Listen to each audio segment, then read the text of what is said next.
Méditation du 8 août, le plus grand des miracles.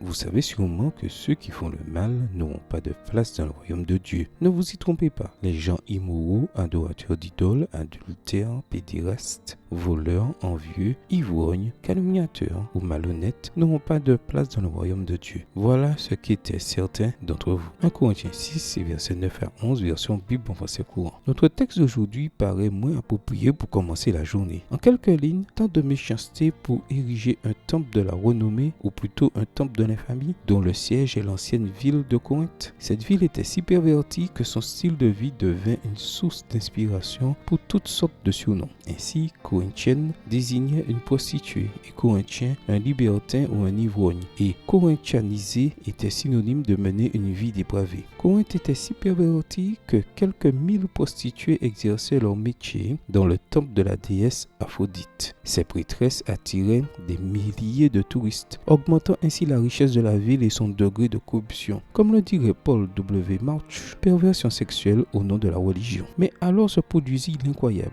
À la libertine Corinthe arriva Paul et, pendant environ 18 mois, il se consacra entièrement à la parole, attestant que Jésus était le Christ. Acte 18 et versets 5 et 11. Quel en fut le résultat? Selon l'Écriture, beaucoup de Corinthiens qui écoutaient Paul crurent et furent baptisés. Verset 8. À la fin, une église fut établie sur le trône même de la dépravation morale. Peut-il y avoir un plus grand miracle que cela? Corinthe, des hommes et des femmes morts spirituellement sont nés à une vie nouvelle par la puissance salvatrice du Christ. Autrement dit, quand le péché a abondé, la grâce de Dieu a surabondé. N'est-ce pas grandiose? La bonne nouvelle de Dieu aujourd'hui est que nous ne sommes plus ce que nous étions. Pourquoi? Parce que nous avons été justifiés au nom du Seigneur Jésus-Christ et par l'Esprit de notre Dieu. 1 Corinthiens 6, verset 11. Et le plus grand des miracles est que, peu importe votre vie passée, Dieu peut vous changer à cet instant même. Si quelqu'un est en Christ, il est une nouvelle créature. Les choses anciennes sont passées. Voici toutes choses sont devenues nouvelles. 2 Corinthiens 5, verset 17. Dieu soit loué. Prière. Merci Seigneur Jésus, car aujourd'hui je ne suis plus ce que j'étais. Le passé est derrière, ton sang m'a pardonné. Ma nouvelle vie est une réalité. Bonne journée à vous et que le Seigneur vous bénisse.